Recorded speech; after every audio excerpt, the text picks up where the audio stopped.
नमस्कार। आजादी के 75वें वर्ष में इस खास पेशकश में आप सभी का बहुत बहुत स्वागत है। सबसे पहले तो स्वतंत्रता दिवस की आप सभी को बहुत बहुत शुभकामनाएं।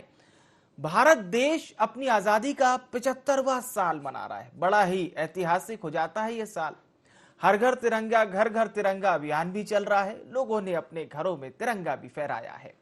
लेकिन आजादी आखिर आपके लिए क्या है और आप आजादी को किस तरह से समझते हैं, ये समझाने के लिए हमारे साथ स्टूडियो में कुछ खास मेहमान भी हैं जो आपको बताएंगे कि आखिर आजादी होती क्या है। तो अलग अलग विधाओं से हमारे साथ खास मेहमान जुड़ चुके हैं। नवनीत गर्ग जी हमारे साथ जुड़ चुके हैं, आप अर्थशास्त्री हैं। हमारे साथ बृज त्रिपाठी जी जुड़ चुकी हैं, समाज सेवी हैं। और अभिषेक खरे जी भी हमारे साथ जुड़ चुके हैं, आप मशहूर शिक्षाविद हैं। आप तीनों मेहमानों का बहुत स्वागत। बृज त्रिपाठी जी, एक समाज सेवी, एक नारी के लिए स्वतंत्रता क्या है, आजादी क्या है? आप सभी को स्वतंत्रता दिवस की हार्दिक शुभकामनाएं। हाँ, देखिए, आपने पूछा नारी के लिए स्वतंत्रता दिवस के मायने क्या है। मुझे लगता है उसकी सोच की आज़ादी, वो जो चाहती है, मैं ये नहीं कहूँगी कि वो उड़ना चाहती है, उसे पंख दीजिए, सब बातें बहुत कुछ हो चुकी जी। लेकिन आज आप देखते हैं कि एक महिला बहुत कुछ कर सकती है। और हम यहाँ पे बात करते हैं पुरुष और महिलाओं के इक्वलिज्म की बात करते हैं, हम एक दूसरे को तोलने की बातें करते हैं। मैं कहती हूँ आप मत तोलिए, आप हमें एक इंडिविजुअल आइडेंटिटी की तरह ट्रीट कीजिए। वो हमारे लिए आज़ादी का दिन है और वो हमारे लिए आज़ादी है। बिल्कुल बिल्कुल। तो ये समझना बहुत जरूरी होगा कि नारी को कोई स्टेट सिंबल नहीं चाहिए और पुरुष वर्ग का तो बिल्कुल नहीं। मतलब वो तय नहीं करेगा कि नारी की क्षमता कहां है, ये पुरुष वर्ग तय नहीं करे। बहुत अच्छी बात आपने कही। नवनीत गर्ग साहब, एक अर्थशास्त्री होने के नाते और साथ ही साथ हम ये भी देख रहे हैं जब देश की सरकार ये कहती है कि हम 5 ट्रिलियन इकोनॉमी बनना चाहते हैं, तो क्या वाकई में भारत की उड़ान पूरी तरह से आजाद है उस 5 ट्रिलियन इकोनॉमी के लिए? देखिए, करीब 2020 जब शुरू हुआ था तब यूनियन बजट प्रस्तुत किया गया माननीय वित्त मंत्री जी महोदया द्वारा। उसमें लक्ष्य रखा गया कि हम भारत की इकोनॉमी को 5 ट्रिलियन इकोनॉमी बनाएंगे जी। आज हमें ये सोच करके भी बड़ा गर्व होता है कि हम विश्व के 5वें नंबर की अर्थव्यवस्था हैं। और ब्रिटेन, जिसने करीब करीब 200 साल हम पर हुकूमत की जी, उससे आज़ादी मिलने के बाद में 5वें स्थान पर हमारा जो सबसे पहला प्रतिद्वंदी होता है वो ब्रिटेन होता है। तो विश्व की हम 5वें नंबर की अर्थव्यवस्था हैं और जल्द ही जिस तरीके से अभी हमारा अर्थव्यवस्था की स्थिति है, धीरे धीरे ये इंप्रूव हो रही है और हो सकता है कि हम और एक एक करके पायदान ऊपर बढ़ें। बिल्कुल। निश्चित रूप से जब हमारी आज़ादी 1947 में हमें मिली थी जी, तब से लेकर अभी तक कई सारे हमने पायदान चढ़े हैं। जब हमें आज़ादी मिली थी तो हम शायद राजनीतिक रूप से तो स्वतंत्र हो गए थे, आर्थिक रूप से स्वतंत्रता नहीं मिल पाई थी। लेकिन आज आज़ादी के 75 साल बाद हम ये कह सकते हैं कि हम बहुत स्वतंत्र हैं और अभी आने वाला समय बहुत ज़्यादा स्वर्णिम है। हमारे पूर्वजों ने पिछले 75 सालों में जो मेहनत की जी, हम बड़े भाग्यशाली हैं कि आज 75वीं वर्षगांठ मना रहे हैं हम अपनी आज़ादी की। लेकिन इस 75 सालों में जो हमारे पूर्वजों ने जितने योगदान दिए, जितने भी हमारे देश में नेता हुए, सभी ने अपना अपना कोई ना कोई योगदान दिया है। उसकी वजह से आज हम यहाँ पर हैं। तो हम यूँ कह सकते हैं कि एक बहुत अच्छा प्लेटफॉर्म तैयार कर दिया उन्होंने।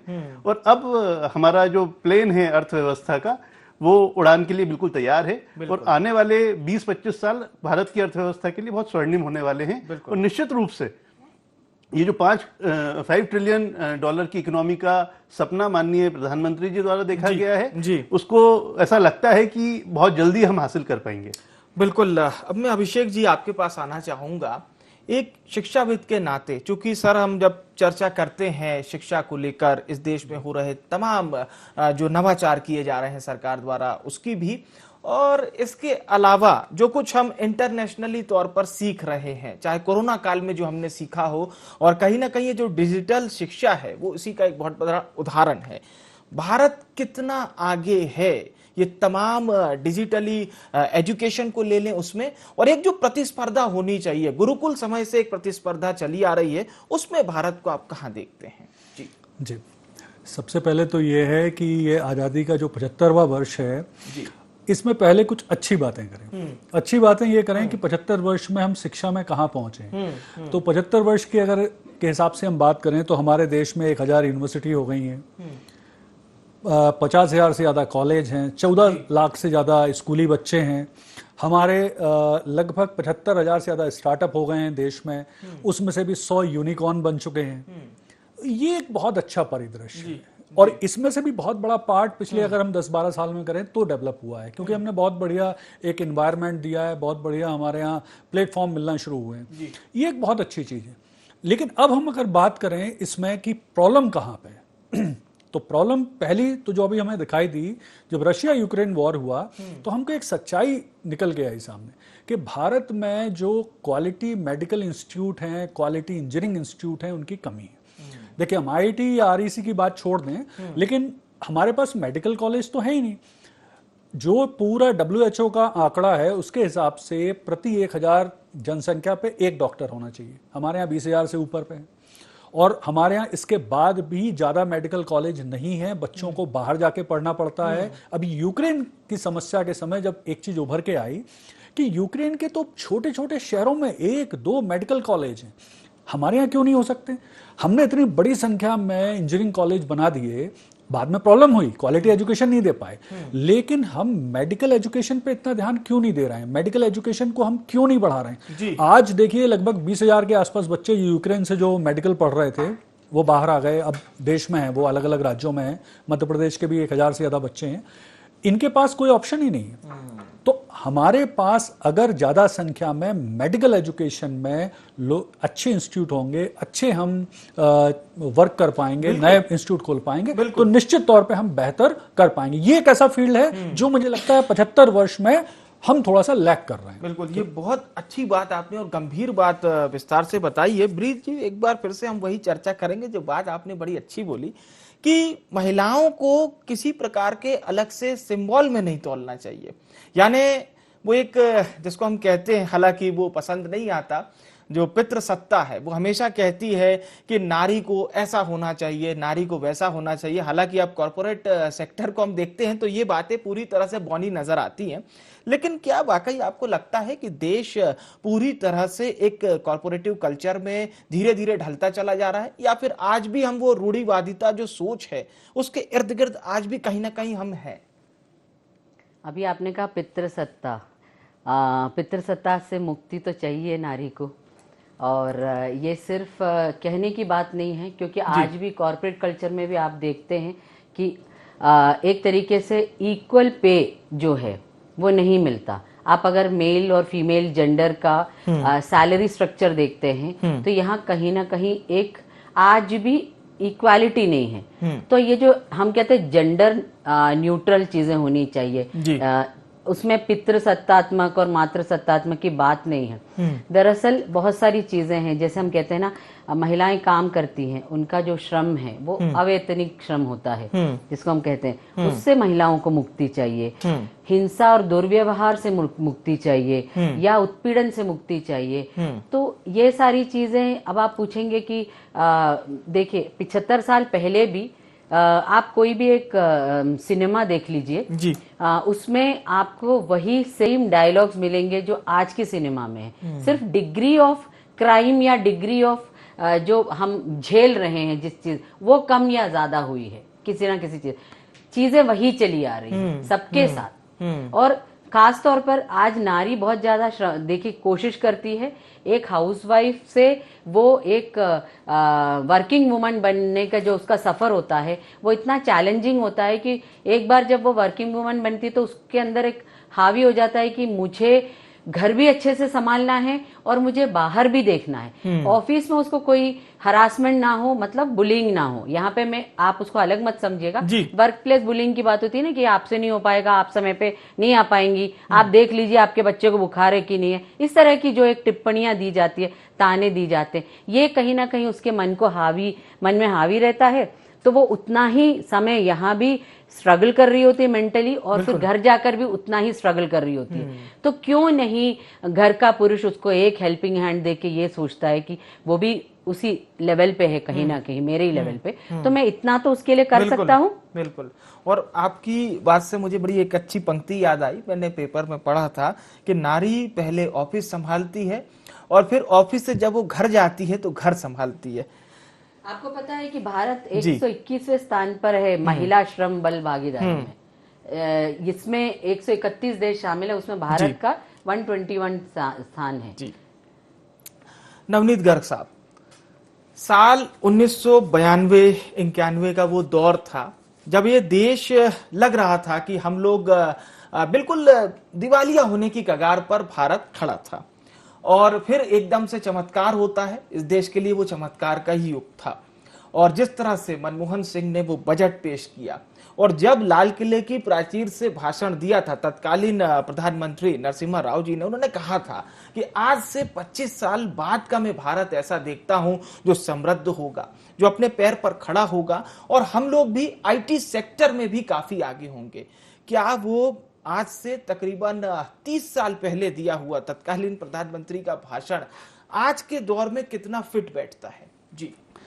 निश्चित रूप से आपने बात की 1991 की, वो एक बड़ा कठिन दौर था, और उस दौरान तत्कालीन वित्त मंत्री और फिर बाद में प्रधानमंत्री बने डॉक्टर मनमोहन सिंह जी। हमारा देश बड़ा भाग्यशाली है कि हमें मनमोहन सिंह जी जैसा एक रत्न मिला, जिन्होंने उस संकट के समय से भारत को उबारने का एक महान काम किया। उस समय भारत के पास जो विदेशी मुद्रा का रिजर्व था वो इतना भी नहीं था कि 3 हफ्ते से ज्यादा का हम अपने इंपोर्ट बिल का पेमेंट कर पाए। बिल्कुल बिल्कुल। उस दौरान 1991 में जब मनमोहन सिंह जी ने बजट पेश किया, तो उस बजट को ऐतिहासिक बजट कहा जाता है भारत की अर्थव्यवस्था के इतिहास में। 1991 को हमेशा याद किया जाता है लिबरलाइजेशन, ग्लोबलाइजेशन और प्राइवेटाइजेशन को लेकर के। वो एक ऐसा दौर था 1991 के पहले का जब भारत ने अपनी अर्थव्यवस्था के दरवाजे पूरे विश्व के लिए बंद करके रखे थे, और 1991 का वो जो ऐतिहासिक बजट आया उसके बाद हमारी अर्थव्यवस्था के दरवाजे विश्व के लिए खुले। जी। तो विश्व के लिए जब सारे हमारे दरवाजे खुले, विदेशी कंपनियां भारत आई, भारत को भी अंदाजा हुआ कि वैश्विक स्तर पे क्या चल रहा है, भारत को भी वो स्वाद मिला। और निश्चित रूप से आज की डेट में अगर हम देखें तो भारत इस स्थिति में है कि किसी भी बड़े देश के साथ में कंधे से कंधा मिलाकर के हम चल पा रहे हैं। अन्यथा स्थिति ये होती थी कि अमेरिका, ब्रिटेन या जितने भी समृद्ध देश थे या विकसित देश थे, वो भारत को कहीं अर्थव्यवस्था के लिहाज से गिनते ही नहीं थे। सामरिक दृष्टि से भारत का अपना एक महत्व था, शायद हमें केवल इस्तेमाल किया जाता था। लेकिन अब आज की डेट में, जैसे आपने कहा कि करीब 30 साल हो गए और तत्कालीन प्रधानमंत्री पीवी नरसिम्हा राव साहब ने लाल किले की प्राचीर से ये बात कही थी कि 25 साल बाद हम भारत को देख पा रहे हैं, तो कुछ हद तक हम इसको बिल्कुल कहेंगे बहुत सारा काम किया जाना बाकी है निश्चित रूप से। लेकिन आज भारत की अर्थव्यवस्था का लोहा पूरे विश्व में माना जा रहा है। आज हम करीब करीब 2.65 ट्रिलियन डॉलर की इकोनॉमी है। धीरे धीरे हम इसमें बढ़ोतरी कर रहे हैं। इसका प्रमाण आप ये देखेंगे कि इतने सारे टर्बुलेंसेस के बाद में, रिसेंटली अभी कोरोना के दौरान लगभग पूरा विश्व इससे इफेक्ट हुआ, लेकिन भारत की अर्थव्यवस्था पे इसका असर तो हुआ, लेकिन भारत की अर्थव्यवस्था उतने बुरी तरीके से प्रभावित नहीं हुई। इसका कारण यही है कि भारत की अर्थव्यवस्था की जो एक इनहेरेंट स्ट्रेंथ है वो हमेशा हमें देखने को मिलती है। बिल्कुल बिल्कुल। अब अभिषेक जी, मेरा सवाल बिल्कुल नवनीत जी का जो जवाब है उसी से जुड़ा हुआ है। हम कहते हैं प्रतिभा पलायन, ये एक ऐसा विषय है जिस पर हमने बहुत चर्चा की, बहुत कुछ सुना, और जिस तरह से ग्लोबल तौर पर भी हम देखते हैं कि प्रतिभा पलायन, कई बार हमें ऐसा लगता था कि ये बड़ा अच्छी चीज है कि व्यक्ति अमेरिका जाकर शिक्षा ग्रहण करता है, ऑक्सफोर्ड में पढ़ाई करता है, स्टैनफोर्ड में पढ़ाई करता है, MIT में पढ़ता है, लेकिन फिर वो भारत वापस नहीं आता। फिर वो एक अच्छा लेवल कह लीजिए, लेकिन वो कहीं ना कहीं एक दाग जैसा है। हमें एक और विदेश से पैसा मिलता है, पूंजी मिलती है, लेकिन क्या वो जो प्रतिभा है अगर भारत देश में रहती तो कितना सार्थक होता? ये एक गंभीर विषय। मैं ये थोड़ा सा आपको क्लियर करता हूं। देखिए, जो आप बात कर रहे हैं प्रतिभा पलायन यानी ब्रेन ड्रेन, तो इसके 2 पार्ट हैं। पहला पार्ट ये है कि आज हम इसको डिवाइड करें 2005 के पहले का ब्रेन ड्रेन और उसके बाद का। 5 के पहले ये होता था कि हमारे जो बड़े बड़े इंस्टीट्यूट हैं, IIT है, IIM है, वहां से लोग पढ़ते थे और इसके बाद जॉब करने के लिए US, UK और बड़े बड़े यूरोपियन देशों में चले जाते थे। वो एक पार्ट था। 2005 के बाद जैसे भारत में बहुत बढ़िया सैलरी दी जाने लगी, तो ये रिवर्स ब्रेन ड्रेन शुरू हो गया है। तो ये एक बहुत बड़ा अचीवमेंट है देश के लिए कि अब हमारे यहाँ जो सैलरियां हैं, तो कई यूरोपियन देश के लोग हमारे यहाँ काम कर रहे हैं उल्टा। तो ये रिवर्स ब्रेन ड्रेन जो शुरू हुआ है देश में, ये भारत की शक्ति को, भारत की जो फाइनेंशियल पावर है, भारत की जो इकोनॉमी की ग्रोथ है, किस तरह से हमने की। और एक और पार्ट में गर्ग साहब की जो 91 की जो इंडस्ट्रियल पॉलिसी बता रहे थे गर्ग साहब, उसमें एक और चीज जोड़ूंगा। भारत ने लास्ट बार आईएमएफ से कर्ज 91 में ही लिया था, उसके बाद से हमने आज तक कर्ज नहीं लिया। और आईएमएफ ऐसा नहीं है कि इंटरनेशनल मॉनेटरी फंड इतनी आसानी से कर्ज देता है, बहुत सारी शर्तों के बाद देता है। आज हम देखें तो भारत के आसपास चाहे बांग्लादेश हो, श्रीलंका हो, नेपाल हो, पाकिस्तान हो, सबकी हालत खराब। पिछले 10 साल में सब 4-4, 5-5, 6-6 बार आईएमएफ के पास पहुंचे हैं कि हमको आप लोन दे दीजिए। लेकिन भारत और इन देशों में एक बहुत बड़ा अंतर है। भारत ने लास्ट बार आईएमएफ से 91 में कर्ज लिया। हमारे यहाँ एलपीजी किया गया, लिबरलाइजेशन, प्राइवेटाइजेशन, ग्लोबलाइजेशन, लेकिन उसे बहुत ही कंट्रोल्ड तरीके से किया और हमने लगातार उससे सीखा। हमने अपनी इकोनॉमी को बचा के रखा जो मल्टीनेशनल कंपनी है उनके प्रभाव से जी। और भारतीय कंपनियों को भी उभरने का, बढ़ने का पर्याप्त मौका दिया। अभिषेक जी, मेरा सवाल इसी से जुड़ा हुआ है। ये तमाम चीजें हैं और मैं भी जब इन चीजों को हम पढ़ते हैं तो बड़ा अच्छा लगता है ऑन पेपर पढ़ना कि ये तमाम सुविधाएं दी जा रही है। लेकिन क्या वाकई आपको लगता है जिस दौड़ में इजराइल है, जिस दौड़ में चाइना है, क्योंकि अब हम केवल भारत की छोटे देशों से तुलना नहीं करते, अब हम देश की तुलना वो 5 जो बड़े देश हैं अर्थव्यवस्था के मामले में, रक्षा के मामले में, हम उनसे तुलना करते हैं। तो क्या वाकई में जो स्वतंत्रता यहाँ छात्रों को मिल रही है और जो स्वतंत्रता यूएसए और चाइना अपने छात्रों को दे रहे हैं, उसका एक आकलन जरूर मैं आपसे जानना चाहूंगा। नहीं, बिल्कुल, मैं आपको वो भी बताता हूँ। देखिए, उसकी वजह क्या है कि हमने शुरू से रिसर्च पे कभी जोर दिया ही नहीं। भारत कभी भी रिसर्च वाला कंट्री रहा ही नहीं वर्ल्ड में। उसकी एक और वजह रही, हमारा जो एजुकेशन का बजट था, रिसर्च का बजट था, वो हमेशा टोटल बजट का हमेशा 3% से कम रहा। अब जाके हमने 3.5% किया। इसी को कंपेयर करें अगर आप जो डेवलप कंट्री हैं या डेवलपिंग कंट्री हैं और भी बहुत सारे, वहां 7%, 8% वो टोटल बजट का रिसर्च और एजुकेशन में देते हैं। हमने कभी नहीं दिया। अब हमने उस दिशा में सोचना शुरू किया। रिसर्च एक ऐसी फील्ड होती है कि अगर हमने पिछले 5 साल से हमने इस पे ध्यान दिया तो इसके रिजल्ट भी आएंगे अगले 10 साल में। लेकिन बहुत जल्दी देश में जिस तरह से स्टार्टअप कल्चर डेवलप हो गया है, 75,000 से ज्यादा स्टार्टअप बन गए हैं, यूनिकॉर्न आ गए हैं इतने सारे, तो इससे ये पता चल रहा है कि देश में प्रतिभा बहुत है। हमारे देश में लोगों का इंक्लाइन रिसर्च की तरफ बहुत बढ़िया हुआ है और रिजल्ट भी आने लगे हैं तेज गति से। तो अब हम क्या हो रहा है कि जो इजराइल जैसे देश हैं, उन्होंने तो शुरू से अपने, जब से वो बने हैं तब से वो रिसर्च पे फोकस कर रहे हैं और उसमें भी वो क्या कर रहे हैं, इंडस्ट्री पकड़ ली। जैसे उन्होंने डिफेंस इंडस्ट्री पे फोकस कर लिया, तो आज वो एकदम से हट के आ गए कि डिफेंस में एकदम, और डिफेंस में भी वो आईटी के सेक्टर में, डिफेंस आईटी में एकदम अलग है। जैसे पेगासस का आपने सॉफ्टवेयर का सुना ही होगा नाम, कि इस तरह के वो नए नए रिसर्च करते हैं। अब देश में शुरू हुआ है। मैं आपको बताता हूं, आने वाले 5 साल में हमारा देश भी बहुत सारे क्षेत्र में, देखिए हम डिफेंस के इक्विपमेंट बेचने ही लगे हैं, फिलीपींस को दे रहे हैं, बहुत सारे और देशों को दे रहे हैं। इस तरह से अन्य क्षेत्रों में भी हम बहुत तेज गति से, अब हम रिसर्च बढ़ते ही देश को बहुत बेनिफिट होगा। बहुत सारे नए सेक्टर में हम बेनिफिट इसका ले पाएंगे। हाँ, लेकिन अभी भी बहुत सारे देशों से हमें कंपेयर करना है। इजराइल नेचुरल है कि हम उससे भी फिलहाल कंपेयर हम छोटे देशों से भी नहीं कर पा रहे हैं, लेकिन कुछ सेक्टर में हम बहुत तीव्र गति से आगे निकलेंगे और बहुत पीछे छोड़ देंगे इन देशों। चलिए, तो वैश्वीकरण की दौर में भारत भी पीछे नहीं है। बिल्कुल। ठीक है,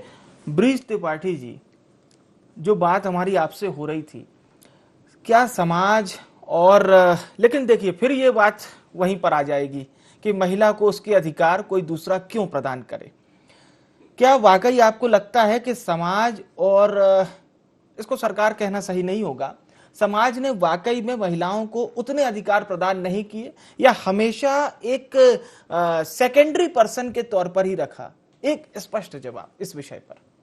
स्पष्ट है जी, सेकेंडरी तौर पे रखा, लेकिन चीज़ें सुधर रही हैं, स्थितियां बेहतर हो रही हैं। आप देखेंगे कि 75वें अगर वर्ष की हम बात करते हैं तो ये जो हमारे आज़ादी का महोत्सव चल रहा है, उसमें 75 महिलाओं को अभी जो चुना गया था, वो भी अगर आप देखेंगे तो हर सेक्टर से महिलाओं को चुना गया था। कौन सा सेक्टर बचा था जिसमें महिलाएं नहीं थी? ये बात आप भी जानते हैं। आपके पास भी महिला कर्मी हैं जो शायद आपसे बेहतर भी हो सकती हैं, आपके समकक्ष भी हो सकती है, लेकिन यहाँ पे ये कंपटीशन, ये देखिए नेचुरल है ना, ह्यूमन साइकोलॉजी है ये। हमसे कोई बेहतर करता है तो हम कहीं ना कहीं उनसे इंफीरियरिटी का एक पॉइंट आ जाता है। तो बहुत पहले भी पुरुषों को शायद ये पता था कि महिलाएं कहीं ना कहीं बेहतर है उनसे, क्योंकि वो नर्म धूप की तरह भी होती है और वो आग की तरह, अग्नि की तरह भी होती है। जहां उनको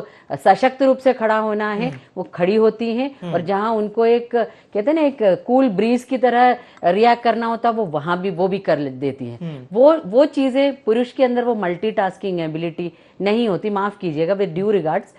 तो कहीं ना कहीं देखिए बहुत पुराना चलन चला आया। अब इसको किसने बल प्रदान किया? हम महिलाओं ने। ठीक है, एक सास के तौर पे मैंने अपनी बहू के साथ वो किया, फिर वो बहू चल के सास बनी। ये बहुत लंबा सा एक कहना चाहिए डीएनए की खराबी हो गई है। अब इसको सुधरते सुधरते समय लगेगा और हम महिलाओं को ही आगे आना पड़ेगा। शासन, व्यवस्था, पुरुष ये कुछ भी नहीं कर सकता। हमें ही जागना पड़ेगा और हमें ये समझना पड़ेगा कि मुझे मेरे जैसे लोगों को आगे बढ़ाना है। बिल्कुल बिल्कुल, बहुत अच्छी बात आपने कही कि इसमें शासन नहीं बल्कि स्वयं महिलाओं को ही आगे आना होगा। यहाँ पे एक चीज और ऐड करना जी बिल्कुल बिल्कुल। महिला सशक्तिकरण तो पिछले कुछ वर्षों में स्वयं सिद्ध है। आप स्कूल का रिजल्ट देखिए जी, चाहे स्कूल का देखिए, कॉलेज का देखिए, टॉपर लिस्ट देखिए, इवन यूपीएससी का रिजल्ट देखिए, आईएएस देखिए, हर रिजल्ट में आप अगर देखेंगे तो टॉप 10 में 2, 3, 4 महिलाएं ही, लड़कियां ही। बिल्कुल। तो आज मौके मिल रहे हैं, परिवार मौके दे रहे हैं, अवसर मिल रहे हैं। अब वो कितना उस अवसर में कितनी उनको घर से वैल्यूज दी जा रही है, इंपॉर्टेंट ये है। मेरा यहाँ पे ये कहना है कि बहुत सारे आप देखते हैं, बहुत सारी बुरी खबरें भी आती हैं महिलाओं से जुड़ी, लड़कियों से जुड़ी, तो वो इसलिए आती हैं कि होता क्या है, परिवारों में उनको कैरियर बनाने के लिए तो छूट दे रहे हैं, लेकिन उस संस्कृति के साथ, वैल्यूज के साथ जो उनका बैलेंस बनाना है वहां वो लैक कर रहे हैं। तो मेरा यह सजेशन है, आप उन्हें पढ़ने दीजिए, लेकिन साथ में उसे ऐसा मत करिए कि उसे कुछ खाना भी नहीं सिखा रहा है बनाना, या उसे अच्छा बुरा भी नहीं सिखाया जा रहा है, या हमारे व्रत त्योहार के बारे में। तो मैं वो कह रहा हूं कि वो बैलेंस बना के अगर हम करेंगे तो वो महिला का पूर्ण सशक्तिकरण होगा, टोटल। अभी क्या है, सशक्तिकरण है, पूर्ण नहीं है, तो वो उसकी आवश्यकता है और वो परिवार से ही मिलेगा। और चर्चा में समय भी कब निकल गया पता नहीं चला। एक फाइनल कमेंट नवनीत जी आपसे मेरा ये रहेगा कि स्टार्टअप को जब हम सुनते बड़ा अच्छा लगता है, लेकिन स्टार्टअप की दिशा में क्या वाकई में भारत में अभी उतनी आजादी आप देखते हैं सर? देखिए, भारत सरकार ने पिछले 3-4 बजट अगर आप देखें भारत सरकार के, तो स्टार्टअप्स के लिए कई सारे उन्होंने योजनाएं लेकर के आए हैं। चाहे वो स्टार्टअप्स को शुरू करने के लिए लोन देने की बात हो, तो कई सारे लिबरलाइज लोन स्कीम उन्होंने दी हैं। टैक्स में बेनिफिट की अगर हम बात करें तो इनकम टैक्स से लेकर के जीएसटी, सभी जगह स्टार्टअप्स को कई सारे बेनिफिट दिए गए हैं। तो निश्चित रूप से भारत सरकार इस स्टार्टअप वाला जो एक एरिया है उस पर बहुत ज्यादा फोकस कर रही है स्टार्टअप में। लेकिन एक बड़ी इनहेरेंट कमी जो होती है वो ये है कि the percentage of success is very less. जैसे खरे साहब ने बताया कि करीब करीब 75,000 स्टार्टअप्स हमारे यहाँ हैं, उसमें 100 यूनिकॉर्न बन गए, लेकिन अगर आप उसमें असफल स्टार्टअप्स की संख्या देखें तो वो करीब 90% के आसपास। बिल्कुल, बहुत सारे स्टार्टअप शुरू होते हैं और बंद हो जाते हैं। मिला जुला संगम है। चर्चा में शामिल होने के लिए आप सभी मेहमानों का बहुत बहुत धन्यवाद। और अंत में आप सभी को आजादी के इस खास दिवस की बहुत बहुत शुभकामनाएं। एक प्रण अवश्य लें इस आजादी के दिवस पर, ताकि आप भी अपने आप को अंदर से भी आजाद मान सके। यानी आजादी केवल बाहरी नहीं, अंदर से भी मान के चलिए। खास पेशकश में इतना ही। मुझे यानी विवेक को दीजिए इजाजत। नमस्कार।